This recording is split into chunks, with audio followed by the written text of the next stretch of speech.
Bonjour ou bonsoir à vous tous et bienvenue dans Le Monde en 7. Nous sommes le samedi 3 août 2024. Merci d'être avec nous pour le retour sur quelques sujets marquants de l'actualité du monde, du continent et du Togo. On parlera donc des États-Unis. On va évoquer donc ces sondages qui placent au coude à coude Donald Trump et Kamala Harris. Nous parlerons aussi du Nigeria, ou des manifestations contre la vie chère, des manifestations qui se sont déroulées le 1er août dernier, ont occasionné au moins 13 morts selon les bilans enregistrés. On ira du côté de la Guinée pour évoquer la condamnation à 20 ans de prison de l'ancien président, le capitaine Moussa Dadis Camara. Et puis on termine avec le Togo. Madame Victoire Sidemero Tomega Dogbe a été reconduite dans son poste de Premier ministre pour quelques mois, en tout cas le temps que la période de transition n'arrive à fin, la transition entre la 4e et la 5e République. Et pour faire le débat, deux invités sont avec moi sur le plateau. Yao Eklonukunu, le président du mouvement Ton de la jeunesse patriotique. Bonsoir Yao Nukunu. Et bonsoir vous, monsieur Samuel, excellence monsieur Samuel, et puis bonsoir à monsieur Azeglo. Et bonsoir à tous vos collaborateurs de Niveau TV et à tous qui nous suivent un peu partout dans le monde. Merci d'accepter notre invitation. Face à vous, Frédéric Azeglo, vous l'avez annoncé, il est suppléant conseiller régional de l'Union pour la République. Bonsoir, Frédéric Azeglo. Bonsoir, monsieur Niaoui. Bonsoir, monsieur Nukunu. Je suis heureux de me retrouver sur le plateau, monsieur Nukunu. Voilà, je vous remercie beaucoup. Merci à vous aussi d'accepter notre invitation. On va prendre tout de suite la direction des États-Unis pour commencer cette émission. Quelques semaines après donc le retrait de la candidature de Joe Biden et puis la désignation de sa vice-présidente Kamala Harris qui devrait, sauf surprise, obtenir l'investiture du Parti républicain très prochainement. Et à 3 mois de l'élection présidentielle, eh bien, les sondages qui sortent des instituts de sondage sont assez révélateurs et placent presque coude à coude les deux candidats, Donald Trump, Kamala Harris. Les sondages sont un peu indécis.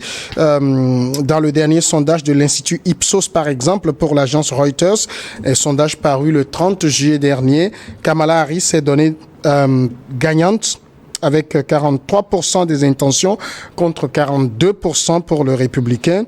1 point seulement donc les sépare, alors que d'autres sondages par ailleurs placent Donald Trump légèrement en tête. Frédéric Azeglo, c'est ce qu'on appelle être au coude à coude. Est-ce qu'on peut dire qu'aujourd'hui il y a l'effet Kamala Harris qui joue un peu sur le mental des Américains? Et merci beaucoup. Lorsque j'ai appris, j'ai constaté que Joe Biden a démissionné au profit de Kamala Harris. J'ai dit Kamala Harris constitue du nouveau sang injecté dans la politique des démocrates contre les républicains. Et donc Kamala Harris représente une nouvelle force que les démocrates viennent de jeter dans la bataille. Et il y a lieu que Donald Trump s'inquiète. Le camp des républicains s'inquiète parce que Donald Trump, on l'a déjà vu. On sait ce qu'il peut faire. On sait ce qu'il promet. Ce qu'il veut revenir faire, on le sait. Face à lui auparavant, Joe Biden a déjà dirigé le pays pendant 4 ans. On sait ce qu'il peut faire. Alors, l'électeur, souvent, se penche sur la personne qu'il ne connaît pas. Généralement, c'est mon constat personnel. Un électeur, il veut faire venir au pouvoir la personne qu'il ne connaît pas. Alors, ça peut faire jouer en faveur de Kamala Harris. Mais je ne suis pas très sûr que ce que les électeurs américains, ce que les sondages disent, voilà, les sondages disent et placent Kamala Harris au coude à coude avec Donald Trump soit trop la vérité. Parce que en 2008, on avait dit que Obama serait battu par Mme Clinton à l'époque. Tous les sondages plaçaient Mme Clinton en avant, mais ce n'est qu'après les primaires que tout le monde s'est rendu compte que il y a autre effet. Et donc, on ne peut pas trop se fier, nous n'allons pas trop nous fier aux résultats des sondages, mais attendre que ça va donner, surtout pendant la campagne. Est-ce qu'on peut considérer aujourd'hui, quand on prend les résultats de ces sondages, que c'est juste un peu l'effet de newcomer? Elle est la nouvelle venue, et donc les sondages lui sont forcément favorables? Bon, vous savez... en réalité, Mme Kamala Harris n'est pas une newcomer. Hein. Non, je parle de candidat, à la candidature. Bah oui, bon. D'abord, avant de voler là-dessus, il y a une phrase de M. Azeglo que je voudrais retenir. Et j'ai trouvé pertinent cette déclaration qu'il a faite, que les électeurs veulent élire un nouveau venu dont ils n'ont jamais fait l'expérience. Veulent l'élire. Ça veut dire qu'il a touché du doigt de ce que toujours les électeurs veulent toujours élire une nouvelle personne. Nous parlons des États-Unis. Bon, ok, d'accord. Ça, c'est un constat, une remarque que j'ai fait, que je retiens. Et vous savez, les épisodes tels que nous les avons suivis dans l'arène politique américaine, où ce qui a beaucoup boosté la popularité de Donald Trump, c'est cet attentat contre sa personne, qui à un moment vraiment, d'abord faut dire que il a eu de la chance, et il lui a juste fallu une seconde, si je peux oser, une seconde de ne pas bouger sa tête, et puis il ne serait pas. Donc ça a pris les Américains émotionnellement. Donc et Joe Biden, il faut dire que depuis un temps, il y a l'âge, il y a les effets de l'âge qui jouaient, et bien que n'oubliez pas qu'il fut un temps, Joe Biden et Donald Trump étaient dans les sondages à peu près coude à coude également. Et Joe Biden, il est dans la course pour son second mandat. Alors, donc, cet événement-là qui est survenu et qui a été en faveur de Donald Trump, arrivé à un moment imposé, parce que même malgré cela, Joe Biden ne voulait toujours pas lâcher prise. Mais arrivé un moment, vous savez, c'est cela les Blancs, c'est ce que j'apprécie d'eux, c'est-à-dire que ils ne se limitent pas qu'à leur personne, qu'à leur intérêt, non, mais ils font des calculs, ils font des projections, ils regardent loin. Alors si c'est lui qui doit constituer de blocage, qui doit constituer d'handicap, qui doit empêcher que l'objectif soit atteint, il préfère s'effacer et permettre à ce que si quelqu'un d'autre peut lever le flambeau, porter le flambeau et donner le résultat qu'il faut, il préfère s'effacer et s'activer. Alors donc c'est ce que nous avons vu, non seulement qu'il s'est retiré, mais il a apporté tout son soutien à la dame Kamala Harris. Il a apporté son soutien et il a réitéré et il a motivé les gens de son camp à suivre la même itinéraire. Et donc ça a apporté un nouveau dans les intentions des Américains. Mais non seulement cela, vous comprenez que ce n'est pas forcément une question de candidature, de candidats qui... mais c'est également la perspicacité, c'est-à-dire la perspicacité, comment dirais-je, l'habilité de la personne également. Parce que comme vous avez vu, Mme Kamala Harris également, quand elle est rentrée en jeu, elle a su avec subtilité se prononcer à l'endroit de Donald Trump. Elle a su communiquer de façon subtile, et tout ça là, ça fait que même Donald Trump lui-même à un moment, parce que apparemment c'est comme Madame Kamala Harris,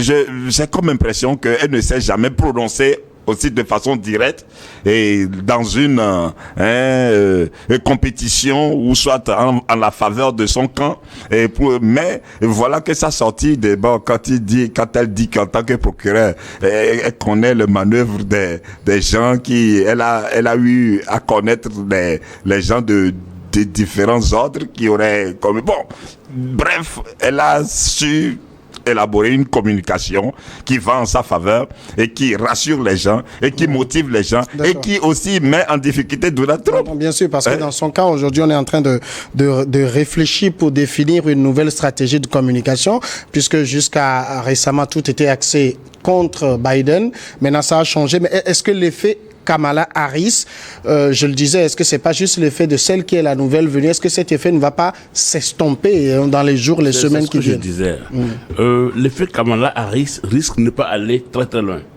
Parce que, M.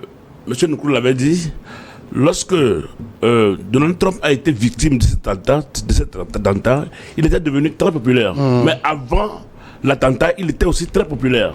Il montait en puissance dans les sondages.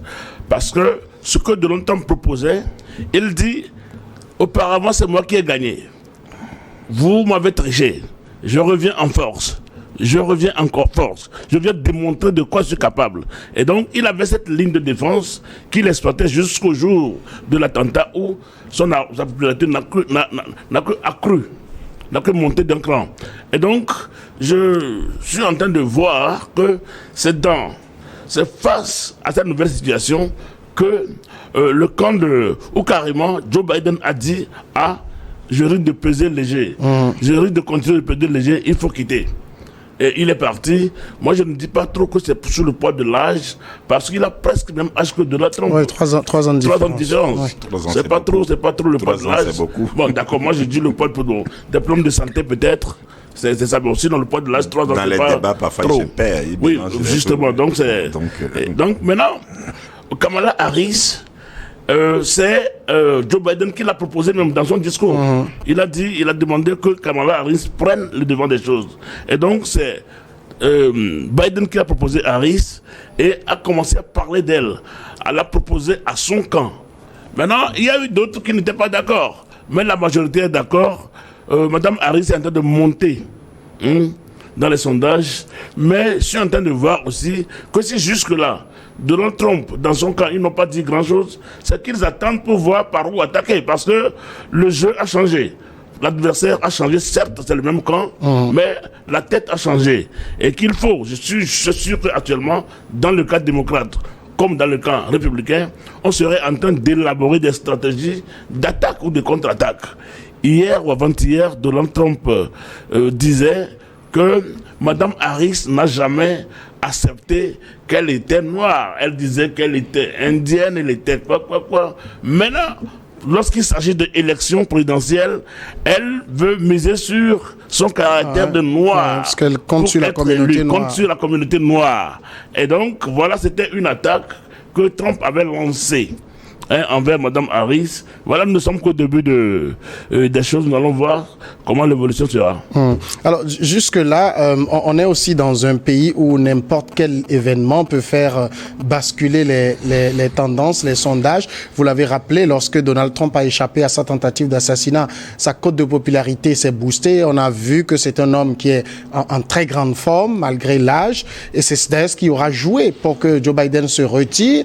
Et c'est l'annonce de ce retrait également qui fait bondir Kamala Harris. Quand on est dans un pays où finalement rien n'est si sûr, est-ce qu'on peut faire confiance aux sondages? Ben, écoutez, vous savez, les sondages ont toujours eu leur importance et ont toujours eu leur influence et ont toujours fait leur preuve, Monsieur Samuel. Ont toujours fait leur preuve. En plus de cela, vous savez, ces pays-là, ce sont des grandes démocraties où les choses qui se font sont à un certain niveau. On ne peut même pas faire une comparaison avec nous ici. Alors donc, ces sondages-là reflètent une certaine réalité, jusqu'à preuve du contraire. Parce que ce sont de tels sondages qui se confirment au soir du vote des citoyens. Et tel que vous l'avez dit, bon oui, mais vous savez, l'essentiel, c'est la communication. la nature de la communication. Les Occidentaux, tout tourne autour de cela. La communication, quelle est la perspicacité, la subtilité, etc. Donald Trump, le camp républicain, n'observe pas pour savoir quelle stratégie. Non, ils sont en train déjà de revoir copie, d'où cette rencontre de Donald Trump avec la communauté noire, et il n'a pas manqué l'occasion d'attaquer Kamala. Mais elle aussi, j'ai vu en même temps qu'elle a réagi, elle a riposté en même temps. Alors donc, c'est un ping-pong. Ce n'est pas, vous savez, la communication, les opinions et sur le plan politique, c'est ça qui reflète la quintessence, la vivacité de la vie d'un pays. Et vous voyez comment... Oui, mais est-ce qu'aux États-Unis, ils ont vraiment une communication? Parce que quand on suit la campagne, on a plus l'impression d'assister à des invectives, des attaques directes. On entre dans la vie privée les uns des autres. Les coups de poing, ça ne manque pas. Moi, je n'ai pas l'impression que... Justement, c'est à cela que je veux arriver. Il n'y a pas qu'aux États-Unis. Même quand vous allez en Europe, le président Emmanuel Macron, il ne vous échappe pas comment ses adversaires politiques, le mot, les attaquent, même si ce n'est même pas dans la vie privée. Même si ce n'est pas en période de campagne électorale, vous comprenez. Mais moi, ce qui me touche et retient mon attention, et je l'ai toujours répété sur votre plateau ici, c'est que vous n'entendrez jamais tel aller en prison parce que ayant exprimé son opinion, ayant tenu tel propos et à l'endroit de tel n'a jamais pris la clé des champs pour se réfugier et devenir exilé politique. Alors donc, c'est ce que j'apprécie. Ça veut dire que au-delà de tout, oui, mais au même moment, nous sommes des consommateurs. Nous copions tous d'eux. Même ce que nous avons comme constitution, tout, c'est grâce aux Occidentaux que nous avons. Alors, mais bon, c'est une parenthèse. Mais c'est pour dire que, au-delà de ces mots qui se lancent, il y a toujours un esprit d'acceptation mutuelle. Ils se construisent autour d'un idéal, comme quoi qu'il en soit, ils sont des fils d'un même pays et leur intérêt, c'est le pays, et chacun s'active à dire qu'il est capable d'apporter quelque chose pour son pays. Moi, je ne suis pas trop sûr. Et comprend que le pays a besoin de eux tous pour leur contribution. Si c'est le cas, pourquoi est-ce qu'on a essayé de tirer sur Donald Trump? Oui. Pourquoi est-ce qu'on a essayé de tirer sur Donald Trump? Bon, c'est l'œuvre peut-être d'un Ce n'est pas l'adversaire politique. Non, ne faisons pas de confusion, s'il vous plaît. Oui. Ne faisons pas de confusion. Un jeune qui ne va pas très bien dans sa tête. Acteurs politiques, des mots qui se lancent, etc. Justement, Donald Trump n'est pas le seul politicien à avoir été victime d'un attentat aux États-Unis. Oui, et donc la communication, certes, mais je dis la communication en politique. La violence politique est aussi présente. Oui, elle est présente dans la communication. Ce n'est pas trop l'élément autour duquel est tournée une campagne présidentielle aux États-Unis. On attaque les gens. Des gens présentent des programmes, présentent pas de programme. Ils disent, je vais venir changer l'Amérique à ma manière. L'autre dit, je vais venir changer l'Amérique à ma manière. Alors, qui est-ce qui change l'Amérique? Ce que nous comprenons, c'est que dans tous les pays au monde, tous les camps politiques cherchent à accéder au pouvoir. Et maintenant, souvent, c'est lorsqu'on arrive au pouvoir qu'on cherche à faire ce qu'on va faire. Même aux États-Unis, même en France, partout. Il n'y a pas un programme qu'on déroule en tant que tel. On fait des discours pour séduire l'électeur. Parce que tout tourne autour de l'électeur. C'est l'électeur qui portera le candidat au pouvoir, quel que soit ce que dit le candidat. Il y a des candidats qui ne disent rien, mais juste parce que ta tête plaît aux gens, on le fait venir au pouvoir. Et peu de temps après, les électeurs disent, nous regrettons l'avoir amené au pouvoir. Je n'ai pas encore vu ça dans ce monde ici. Non, peut-être ce qu'ils disent, c'est qu'ils n'ont pas véritablement d'idées novatrices. Oui, ils disent que l'homme arrive au pouvoir, 5 mois, 6 mois, 1 an après, toute la population est en train de rechigner, dit, mais pourquoi est-ce qu'on l'a fait venir au pouvoir? Donc c'est l'effet de newcomer. Maintenant, je dis, ce que Mme Harris peut exploiter aujourd'hui, c'est l'effet de newcomer. Faire des promesses, faire un programme qui soit en adéquation avec l'engouement qui entoure sa personne. Mais est-ce qu'elle peut rompre avec le programme de son mentor? Et c'est ça le problème. Parce que Joe Biden a en train de finir son mandat. Maintenant, les Républicains ont un programme sur lequel que Joe Biden a fait dérouler jusqu'à maintenant. Les démocrates. Les démocrates, pardon. Un programme que Joe Biden a fait dérouler jusqu'à maintenant. Maintenant, Kamala Harris peut dire quelque chose pour séduire les électeurs, mais elle ne peut pas se départir totalement de la politique que son mentor a menée jusqu'à maintenant. Alors, je rappelais aussi, il y a aussi d'autres sondages quand même où l'écart est très prononcé. Quand on prend le sondage qui date seulement du 1er août de Rasmussen Report, dans ce sondage, Donald Trump est largement en tête, 49% des intentions de vote contre 44% pour l'ancienne sénatrice. Donc, c'est que rien n'est joué jusque-là. Ben, écoutez, Monsieur Samuel, je crois qu'il y a encore 3 bons mois devant et accorder quand même un peu de répit à Madame Kamala parce qu'elle vient à peine de rentrer dans la danse et moi je pense pour ma part qu'elle s'en sort bien. Je pense pour ma part qu'on dirait même qu'elle s'y est préparée. Quand je vois comment elle s'active, elle bouge, et quand je vois la nature de sa communication, etc., apparemment, elle n'est pas dans l'effet d'une surprise. Alors donc, et vivement, je lui souhaite quand même de vraiment se battre. De vraiment se battre. Bon, moi, je reconnais que en 2020, et j'avais eu de l'admiration pour Donald Trump. Non, 2020. Non, c'était en 2016. Oui, j'avais eu de l'admiration pour Donald Trump. J'ai beaucoup aimé qu'il soit président. Effectivement, il est devenu président. Bon, même si il a eu à dire une vérité à nous les Africains. Je ne veux pas répéter la phrase dont il a fait usage à l'endroit de nous les Africains. Mais au-delà de cette phrase-là, je pense que il y a certaines mesures qui ne devaient pas aussi prendre le privilège de bloquer parce que avec lui, le MCC, certaines choses ont été quelque peu ralenties, pour ne pas dire annulées, stoppées. Il y a certaines choses à l'endroit des Africains où... Peut-être quelque part aussi ça a du bon, parce que l'Afrique aussi ne doit pas vivre d'aide tout le temps.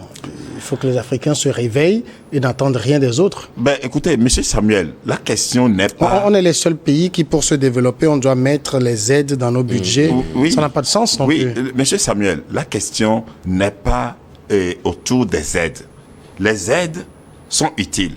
Mais le problème... Comment gérons-nous ces aides qui viennent? C'est cela la question. Le fait même qu'on vous aide, c'est déjà conditionné. Non, vous savez... C'est déjà conditionné. L'autre apporte avec ce programme. Mais monsieur Samuel, je pense que critiquer les aides, c'est comme nous montrer Rocambolex. Parce que notre statut, c'est quoi? C'est que nous sommes, jusque-là, nous sommes que des consommateurs. Et on peut travailler maintenant pour justement, laisser tomber cela. Et donc, ces aides-là sont un plus. Alors, tout est question de... Quelle gestion faisons-nous de ces aides-là de façon rationnelle, de façon efficiente, dans l'intérêt du pays et des populations? Parce que la plupart du temps, ces financements, ces aides qui viennent, nous savons comment ils sont gérés. Et la plupart, pas dans les comptes des dirigeants, ça ne vous échappe pas. Et récemment, un député au Parlement de la CEDEAO qui en a touché du doigt, qui en a vraiment interpellé dessus. Alors vivement que lui aussi son interpellation touche la conscience de nos dirigeants et que il trouve l'importance, la quintessence de sérieusement revoir copie. Parce que pour moi, jusque-là, les aides sont utiles, surtout au regard du système, parce que nous avons aussi un système de fonctionnement qui n'est pas propre à nous, qui est mis en place, ficelé par les Occidentaux. Alors donc, pour cela, si les ressources qui ne viennent pas, ça risque de créer un boulonnement, chamboulement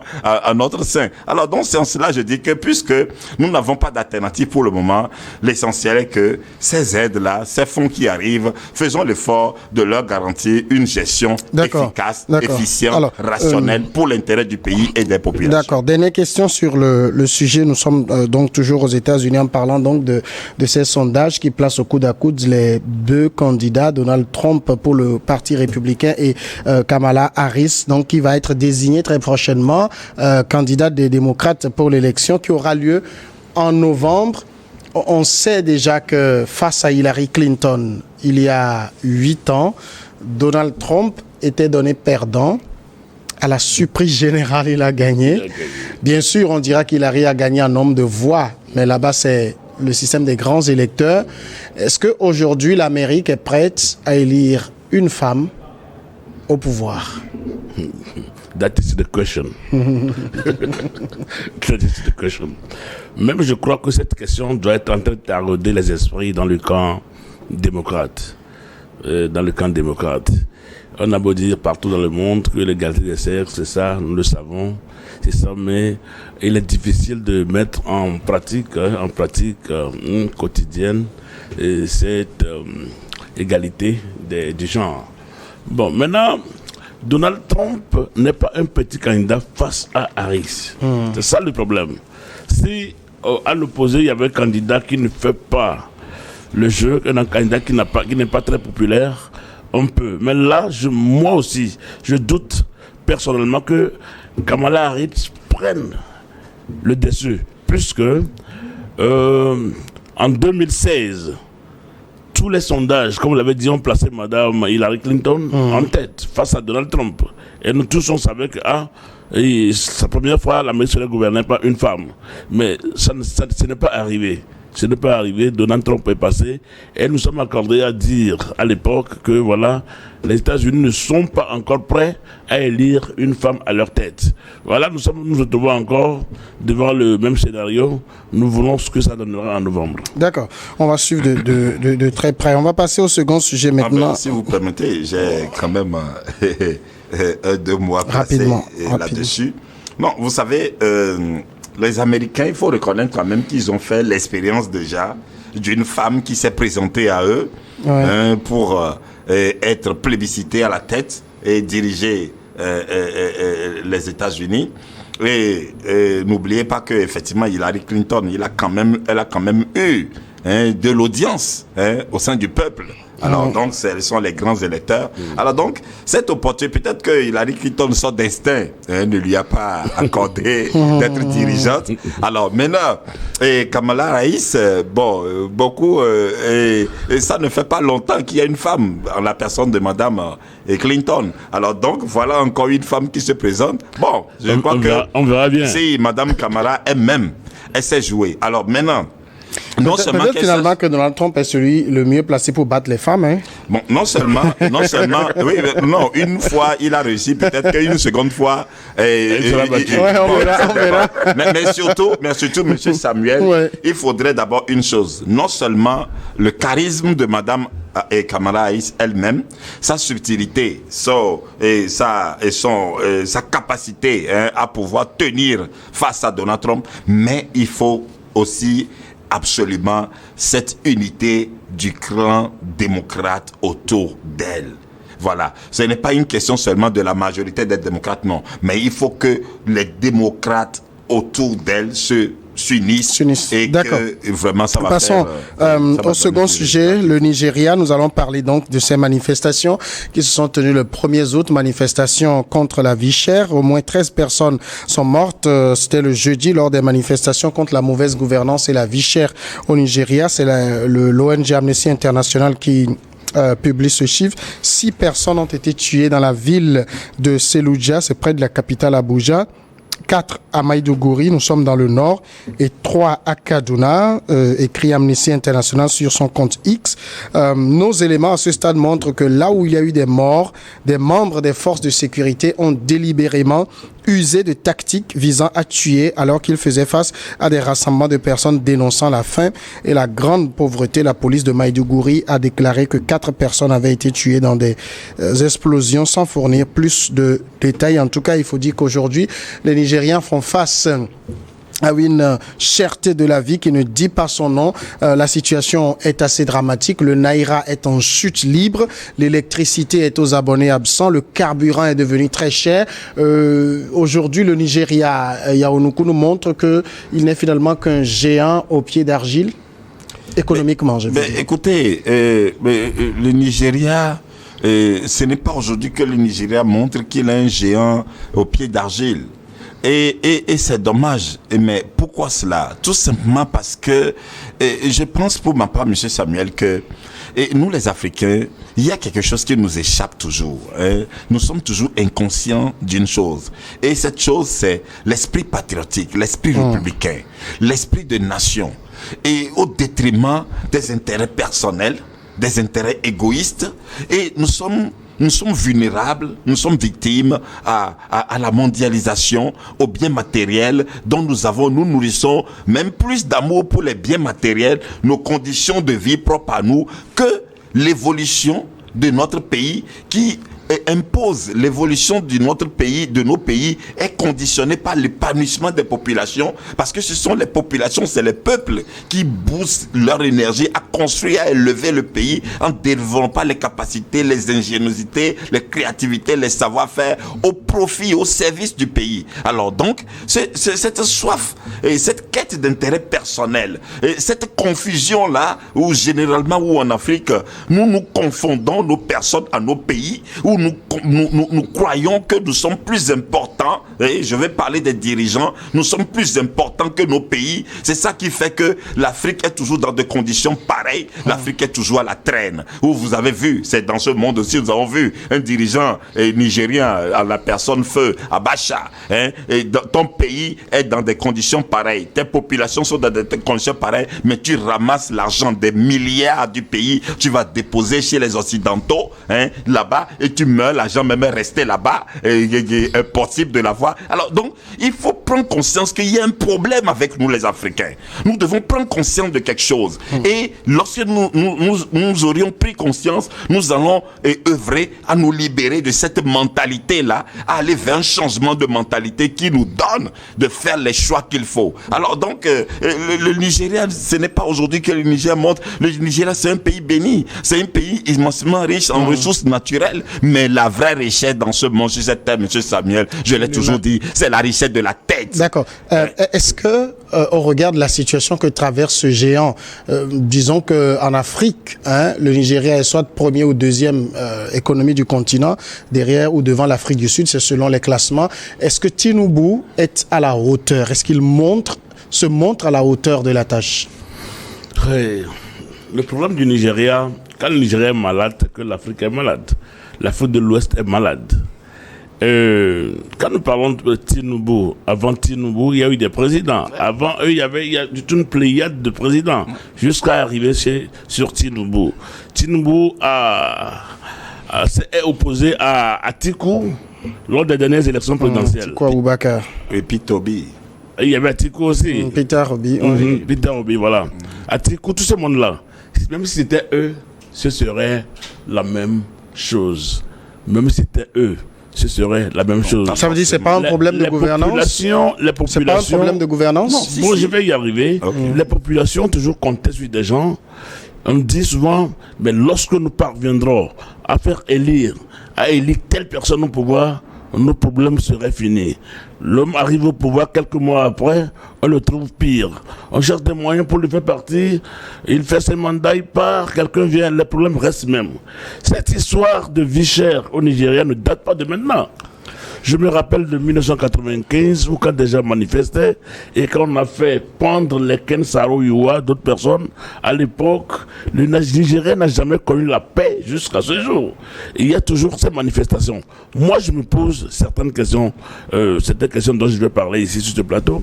Quand un homme arrive au pouvoir par des élections, quelqu'un est élu, il arrive au pouvoir, c'est que quelqu'un a été battu pendant la même élection. Et que l'homme qui est battu attendra une autre élection pour voir s'il pourra se présenter, si Dieu lui permet, il a les chances, il a la force, il a l'argent, il se présente pour compétir de nouveau. Voilà.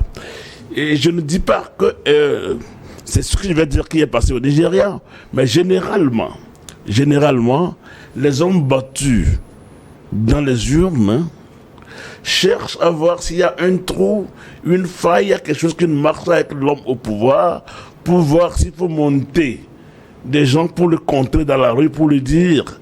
Je ne dis pas ce qui s'est passé au Nigeria. Maintenant, moi j'ai l'habitude de dire, ce que vous partez faire dans la rue, est-ce qu'on ne peut pas essayer de le faire autour d'une table d'abord? Parce que Là, c'est le peuple nous le qui savons manifeste. qu'en Afrique, pas en Afrique, pas en Afrique généralement, dans le monde, ces manifestations ont été toujours soldées par des morts. Ça, vous le savez aussi bien que moi. C'est les manifestations contre la vie chère ont été toujours soldées par des morts, des blessés.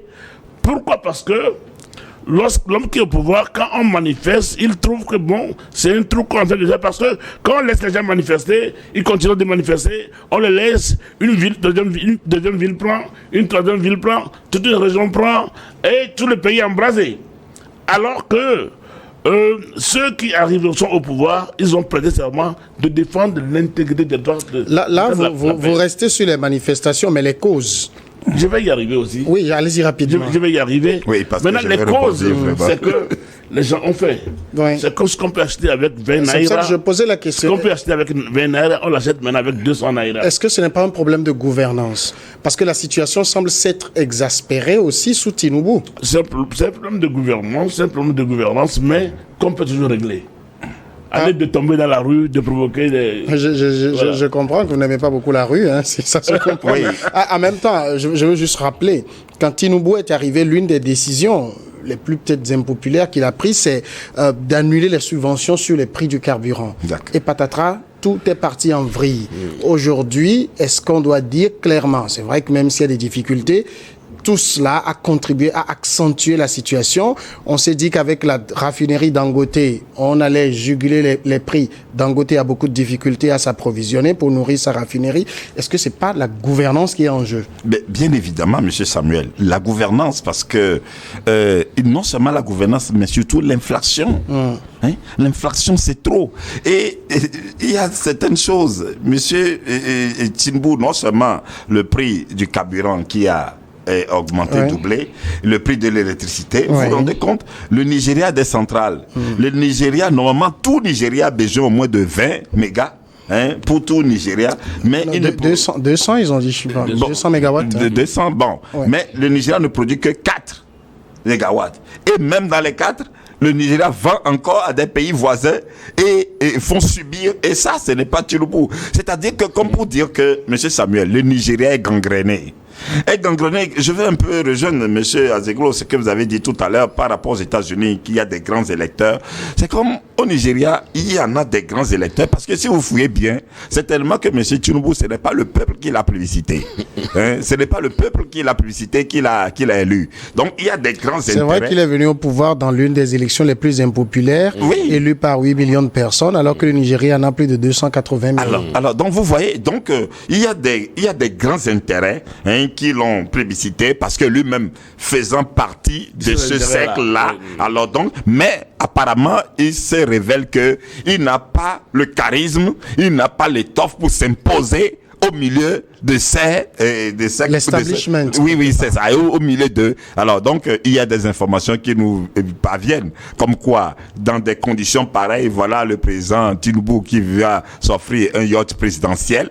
On entend aussi qu'il y a un bureau de première dame qui est institué, etc. Alors, bon, donc, vous voyez, donc, on se pose la question de savoir si il a réellement le souci du Nigeria. Est-ce qu'il a le souci des Nigériens? Et aussi au même Nigeria, vous comprenez, M. Samuel, Aliko Dangote seul, il a le monopole du ciment, le monopole sur le riz, le monopole sur les tomates, etc. Alors comment se fait que dans un pays, une seule personne? Alors moi, c'est pourquoi je n'applaudis plus. Pour moi, Aliko Dangote, quand on l'applaudit, il a de l'argent, il est le plus riche, pour moi, ça ne me dit rien. Parce que je pense que c'est de l'arbitraire. Il faut pouvoir laisser, il faut un environnement. Hein. Oui, il faut libéraliser, il faut un environnement qui permette à un grand nombre de citoyens d'avoir la capacité aussi de pouvoir que de monopoliser, de bloquer, et ensuite on va glorifier une seule personne qu'il a de... Non, mais voilà tous ces travers-là qui maintiennent, qui retiennent, qui bloquent l'évolution de nos pays, de notre Afrique. Comment comprendre que dans un pays qui est producteur de pétrole, le carburant puisse être aussi cher? Aujourd'hui, il y a une raffinerie qui devrait permettre de régler la situation. Comment comprendre que le Nigeria soit incapable de fournir de l'électricité à sa population? Parce qu'aujourd'hui, il y a une augmentation des prix de l'électricité jusqu'à plus de 200%. et ceux qui doivent payer les 200% sont censés avoir 20 heures d'électricité par jour. Ce n'est pas là. Il paraît qu'il y a comme il parlait d'establishment, des gens qui vendent des groupes électrogènes et donc si l'électricité est disponible partout, ils ne peuvent pas vendre. Est-ce que finalement le problème de ce géant n'est pas la corruption? Oui, c'est un peu la corruption. Vous savez, le Nigeria, c'est Pas un peu. le Nigeria. Fortement. Vous traversez, vous arrivez au Nigeria, vous arrivez à Cotonou. Déjà, vous commencez par réfléchir comment vous comportez. Pour traverser ces mers. Pour traverser ces mers et aller, comment se comporter même, vous comportez même dans le Nigeria. C'est pas facile. C'est pas facile. Quand vous traitez un Nigérian, vous devez retrousser les manches, redoubler votre vigilance et traiter au Nigeria. Il y a ça, c'est un peu la corruption. Je ne sais pas trop la corruption, c'est un peu la corruption. Si on enlève ce peu de corruption, je crois que le Nigeria est un pays très très riche. Le Nigeria est un pays béni, une terre bénie.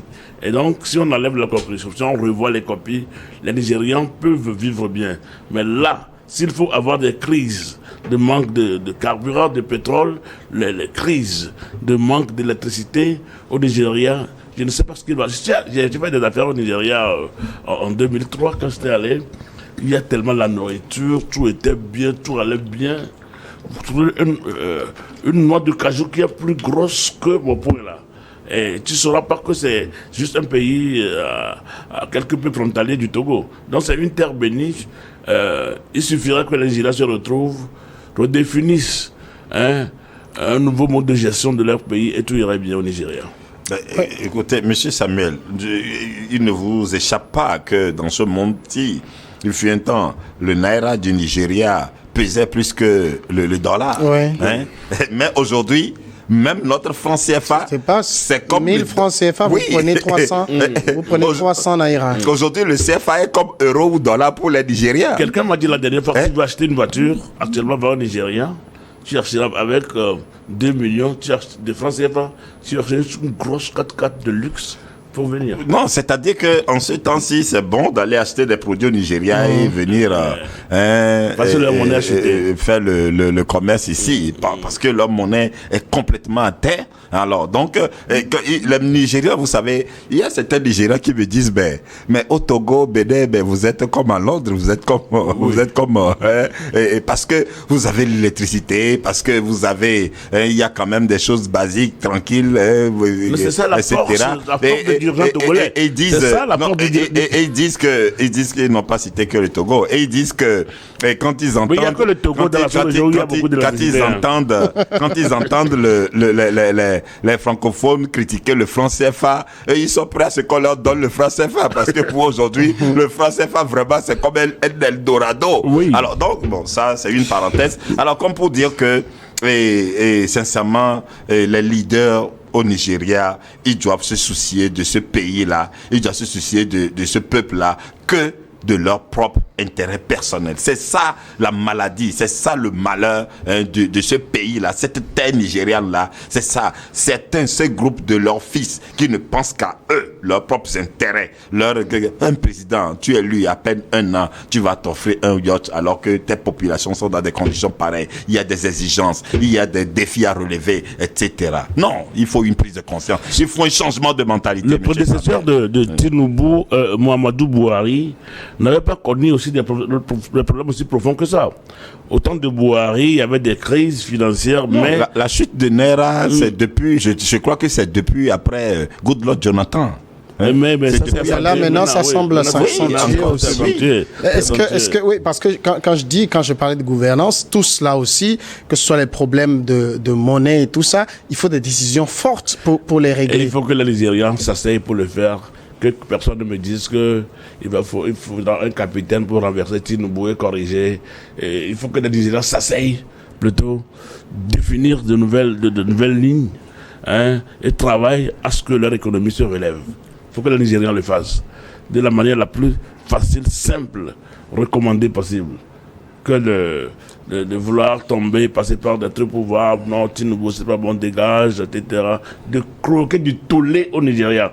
Parce que ça, là, c'est pas bon pour un pays. Non, monsieur Azeglo, Oui. mais écoutez, comment se fait-ce que vous frappez, vous donnez des coups, hein, même à un animal, même à votre chèvre, quand vous lui assénez des coups, la chèvre crie. Ça, c'est naturel, c'est humain. On ne peut pas frapper et empêcher encore de ne pas, c'est tout à fait Le normal. Nigeria dispose d'un gouvernement, d'un Sénat, d'une Assemblée nationale. Mais n'empêche, pourtant les gens subissent. Hein, alors lorsque les gens subissent, c'est normal qu'ils élèvent la voix, qu'ils réagissent. Et là, Ah oui. c'est la police qui a fait preuve de violence en tirant à balles réelles sur des manifestants qui n'étaient pas armés. Et ce qui m'écoeure, ce qui me fait mal, monsieur Samuel, toujours chez nous en Afrique, est que, et c'est toujours sur des populations civiles, hein, menues, qu'on tire avec des armes que nous sommes incapables de fabriquer par nous-mêmes. Nous prenons les armes chez les Occidentaux, c'est juste pour tuer nos propres frères. Mais au même moment, il y a des manifestations, je me rappelle, en France, au temps des gilets jaunes, etc.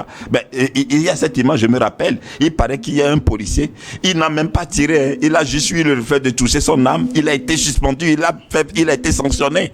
Ce sont des citoyens. Le pays a besoin de eux tous. Hein, le pays a besoin de eux tous. Tu n'as pas le droit de tuer un citoyen parce qu'il exprime sa mélancolie. C'est en cela aussi je veux saluer, je veux saisir cette opportunité pour saluer aussi le président Ruto, qui dernièrement, lors des manifestations dans son pays, du Kenya.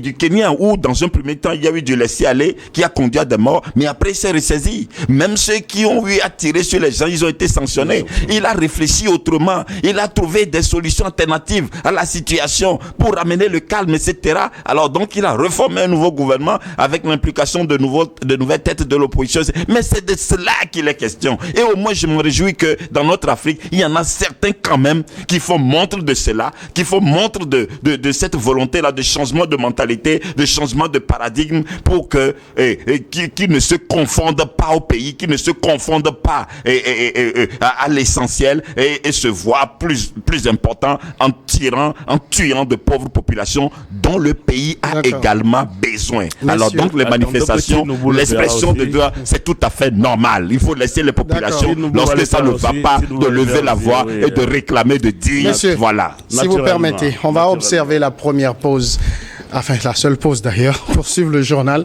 une dizaine de minutes, et on revient pour la deuxième partie du débat.